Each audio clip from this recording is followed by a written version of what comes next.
Big Boss remuneration పై Madhuri comments.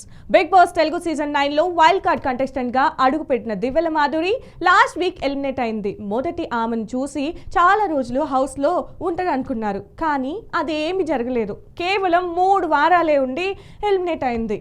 Bigg boss house నుంచి బయటకు వచ్చిన తర్వాత వరుసగా ఇంటర్వ్యూలకు హాజరవుతుంది ఫైర్ బ్రాండ్. తన బిగ్ బాస్ జర్నీ గురించి పలు ఆసక్తికర విషయాలను పంచుకుంటుంది. కాగా బిగ్ బాస్ నుంచి దివ్యల మాధురి ఎంత రెమ్యూనరేషన్ తీసుకుందన్న దానిపై సోషల్ మీడియాలో తీవ్ర చర్చ జరుగుతుంది. తాను బిగ్ బాస్ హౌస్ నుంచి బయటకు వచ్చిన తర్వాత ఎలాంటి రెమ్యూనరేషన్ తీసుకోలేదని కుండ బద్దలు కొట్టింది. బిగ్ బాస్ రియాలిటీ షో నుంచి నేను ₹1 కూడా తీసుకోలేదు, బిగ్ బాస్ నుంచి వచ్చే ₹1 కూడా తీసుకోవద్దు అని దువ్వాడ శ్రీనివాస్ నాకు ముందే చెప్పారు. ఆయనకు అలాంటివి నచ్చవు. డబ్బు పైన శ్రీనివాస్కు పెద్దగా ఆశ ఉండదు.